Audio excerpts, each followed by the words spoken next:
Olá, pessoas, tudo bem com vocês? Sejam muito bem-vindos a mais um vídeo da Scalpel Academy. Espero que vocês estejam bem e hoje nós vamos começar um novo grupo de assuntos aqui no canal. A gente tem falado bastante sobre fisiologia, também fiz um vídeo sobre metodologia de estudo. Hoje a gente vai continuar falando de fisiologia, mas agora já dentro de um assunto que eu gosto demais e que tem muita gente me pedindo no Instagram, meus amigos da faculdade também me pedem bastante para falar, que é sobre eletrocardiograma. Então hoje nós vamos falar sobre eletrofisiologia para a gente entender o que está acontecendo no nosso coração, na parte elétrica e a parte física, antes da gente ir propriamente dito pro eletrocardiograma. A primeira coisa que a gente vai falar é sobre o potencial de ação. Lembra que a gente falou no último vídeo? Se você não assistiu o vídeo de potencial de ação, corre e assiste o vídeo, porque ele tá bem completinho lá. Se você tem dúvida nesse assunto, é interessante você dar uma revisada. Eu tô deixando, já anunciando a novidade, né? Estou deixando já também resumo no Drive para vocês sobre potencial de ação, e o resumo de hoje também já está no Drive. No final eu falo para vocês como que vocês conseguem entrar pro Drive, tá? E o que é mais importante a gente lembrar aqui agora? A célula está polarizada, e para que a célula faça a sua ação, eu preciso que ela despolarize. Lembrem muito dessas palavras: polarização, despolarização, tá ok? A gente explicou melhor esses conceitos lá no outro vídeo, então se você não tá entendendo nada do que eu tô falando, volta lá no último vídeo de potencial de ação, revisa e aí você volta pra cá. E lembra que a gente falou lá no último vídeo que a gente tem células especializadas no coração? Então, a gente vai falar sobre elas agora. A gente tem células no nosso coração, a primeira delas que a gente vai falar hoje, que são as células do marca-passo. Elas são células especializadas em gerar o seu próprio impulso elétrico. Ou seja, lembra que a gente falou que tem células que elas não precisam ser estimuladas para gerar o potencial de ação? Então, as células do marca-passo, elas são assim. Elas geram o seu impulso elétrico, elas despolarizam, né? Elas fazem um processo elétrico, químico ali, sem precisar de nenhuma interferência de nenhum ambiente externo. E aí, eu sei que você pensou. Eu também pensei nele, entendeu? E aí você deve estar se perguntando, será que é a mesma coisa que eu tô pensando que a Ana Júlia tá querendo dizer? Primeiro, sim, as células marca-passo, elas compõem o marca-passo natural do nosso coração, que é o nó sinoatrial. A principal célula marca-passo que a gente tem é o nó sinoatrial. Mas, Ana Júlia, não era isso que eu tinha pensado, eu sei, mas eu aproveitei o gancho para poder te falar do nó sinoatrial. Mas eu sei que você pensou lá naquele marca-passo artificial, que você sabe que seu vizinho, que o avô do seu amigo e tal, teve um problema no coração e precisou colocar um marca-passo. Sim, é o mesmo cara que a gente tá falando, tá? Mas a gente tá falando aqui do marca-passo natural, ou seja, de um coração saudável funcionando normalmente. O marca-passo artificial, ele é um dispositivo externo que a gente coloca lá no coração da pessoa quando essas células que eu tô falando não estão trabalhando como elas deveriam estar trabalhando. E a gente vai lá e implanta um marca-passo artificial, tá ok? Então vamos agora falar da atividade elétrica dessas células, pra gente entender a função principal dessas células no nosso ciclo cardíaco, ok? Essas células, como eu falei pra vocês, elas se despolarizam e repolarizam sozinhas, mas olha só esse gráfico aqui. Vocês conseguem reparar que a gente tem três fases principais aqui no nosso gráfico das células de marca-passo. Eles são a fase 0, a fase 3 e a fase 4, ok? A fase 0 e a fase 1, ela basicamente, eu vou explicar melhor nas próximas células, mas do 0 ao 1 é como se fosse assim, o 0 é o chegar até a despolarização e o 1 é a célula já despolarizada, ok? Então, vamos focar só na fase 0, que é a despolarização.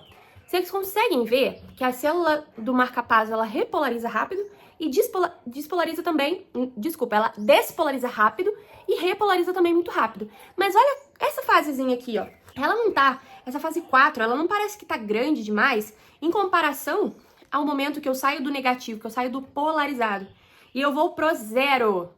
É até uma diquinha legal. Qual é a fase 0? É a fase que a célula está indo do negativo pro 0. Ela está despolarizando. Então, ó, ela tá despolarizando, ela despolariza rápido, ela repolariza também rápido na fase 3, mas olha o tamanho da fase 4. Ela é muito mais demorada, né? Ela é muito mais espaçada. Isso existe porque ela é a fase de repouso e ela é quem determina a frequência cardíaca. Ela determina o momento que o nosso coração vai contrair. Então eu preciso que haja esse atraso que é na despolarização intrínseca da célula, porque senão meu coração vai ficar despolarizando, repolarizando muito rápido. Então, eu vou ter, da mesma forma que a gente falou que nas outras células tem aquele platô, que o coração precisa ficar contraído por algum tempo para poder conseguir jogar sangue para todo o corpo, a gente falou sobre isso lá no outro vídeo. Se você não lembra, vai lá assistir de novo. Então, aqui nas células do marca-passo, eu tenho um atraso na fase de repouso. Eu não tenho o platô, mas eu tenho um atraso na fase de repouso, porque eu preciso que haja um momento de relaxamento. Eu preciso que haja um momento em que o coração não está contraindo, porque senão ele vai bater a 300 batimentos por minuto, né? Ele não vai ter nada que impeça ele de estar funcionando. Então, eu tenho esse atraso intrínseco da fase 4 para que eu consiga ter uma frequência cardíaca satisfatória. E aí, qual é o problema? Quando eu tenho até que às vezes implantar um marca-passo e tal, quando essa fase começa a se alongar demais, né? Ou então uma fase que está se encurtando demais. Vocês conseguem perceber que quanto mais curta a fase 4, maior vai ser a frequência cardíaca do paciente? E quanto mais longa a fase 4, menor vai ser a frequência cardíaca desse paciente? Então, elas são células muito importantes. Então, toda vez que você vê um paciente que está bradicárdico, taquicárdico, sem nenhuma outra causa, você pensar em lesão de célula, em isquemia de célula, pense que podem ser as células do marca-passo que estão com problema. E as outras células, Ana Júlia? A gente tem as células de condução e as células musculares. Diferente das células marca-passo, que geram o seu próprio impulso, as células de condução ou as células musculares, elas são células que elas precisam de um estímulo para que elas despolarizem e repolarizem. As células de condução, elas são chamadas principalmente de fibras de Purkinje. Essas células das fibras de Purkinje, elas não são responsáveis ainda pela contração muscular, pela contração do coração. Elas são as células que vão levar a informação pensa assim, é como se fosse o nosso sinoatrial fosse o chefe, a gente tivesse aqueles encarregados de levar a informação, como se fosse um correio, e eles vão chegar lá nos caras que realmente vão fazer o trabalho, e aí vai falar, olha, despolariza aí, cara. O cara lá em cima me mandou dizer pra você despolarizar. Então você vai despolarizar aí agora, eu tô mandando. Porque o cara lá em cima mandou você despolarizar. Então ele vai ter um gráfico mais parecido, um gráfico elétrico mais parecido com o do nosso sinoatrial do que com as células musculares. Mas ele vai ser um intermediário ali.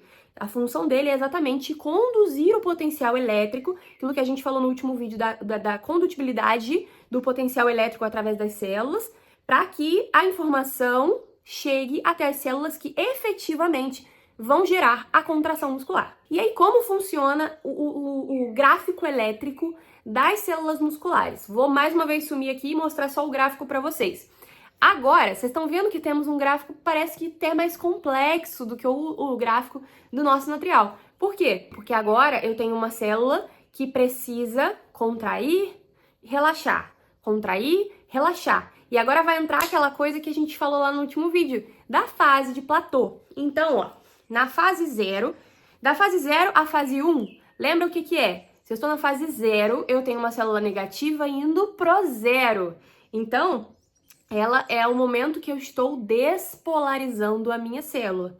E aí, ó, você vê que na fase 1 ela pode até virar um pouco positiva, né? Não fica talvez nem no 0, ela fica até um pouco mais positiva do que apenas em 0. E na fase 2, ela tá ali mais próxima do 0, que é a nossa fase de platô, como a gente já falou. Por que eu preciso do platô nas células musculares? Porque eu preciso que o meu coração fique por alguns milissegundos contraído para que ele exerça a sua função de mandar sangue para o corpo inteiro.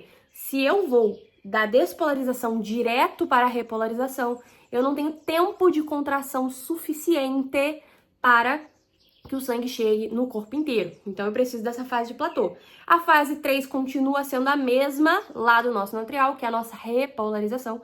E a fase 4 continua sendo a fase de repouso, tá? Então, Continua a mesma coisa, a única coisa que a gente acrescentou aqui foi a fase de platô. Agora eu quero apresentar para vocês o eletrocardiograma. Só que assim, vamos apresentá-lo da maneira que ele deve ser apresentado, que é ensinando vocês e mostrando para vocês o que realmente está acontecendo no meu coração no momento que eu estou olhando uma linha ali no eletrocardiograma. Porque o eletrocardiograma nada mais é do que um monte de linhas para cima, para baixo, retas. Então eu quero que você pare de decorar o que está acontecendo, que você passe a entender o que está acontecendo, ok? Apresentando diagrama de Wiggers. Eu sei que agora você ficou com vontade de desligar esse vídeo e desistir de entender eletro. Mas eu prometo que vai ficar mais fácil depois que você entender esse diagrama do que antes de você ter conhecido ele, ok?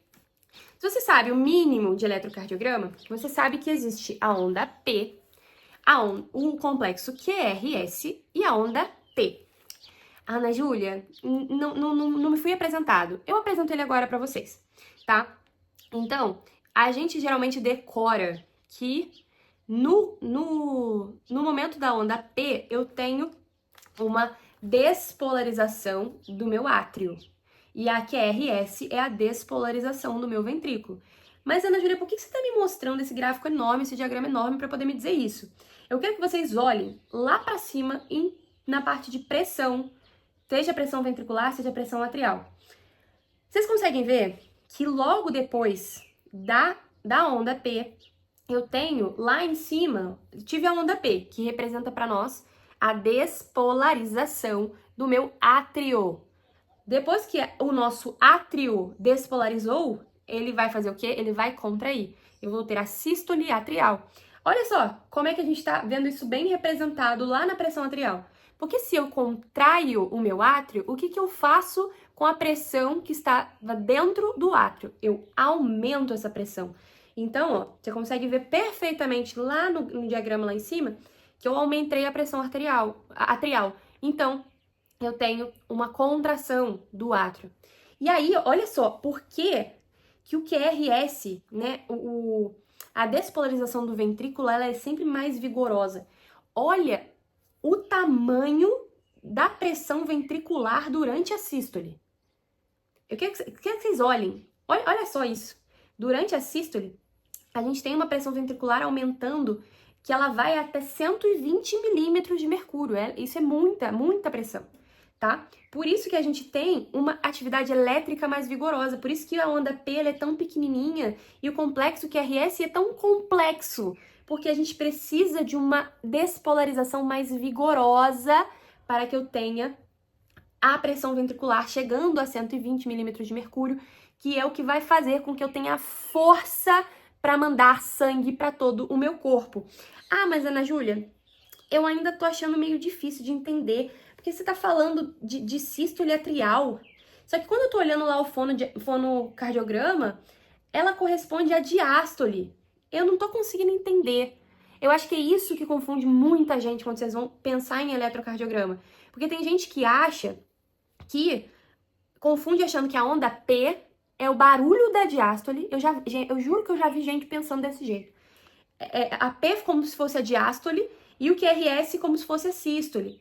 E a onda T também fazendo parte da sístole.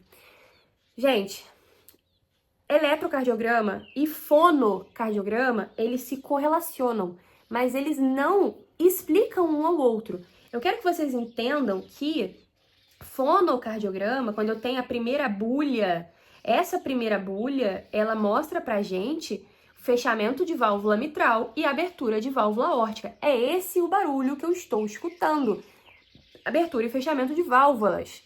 Não se escuta atividade elétrica, se escuta atividade mecânica do coração, ok? Então não confunda que, mas durante a diástole está tendo uma despolarização? Sim, durante a diástole está tendo uma despolarização, porque a diástole ela corresponde ao momento que o meu coração está com as válvulas aórticas fechadas, a válvula mitral aberta. O barulho da B2, a B2 é o momento que eu fecho a minha válvula aórtica e eu abro a minha válvula mitral.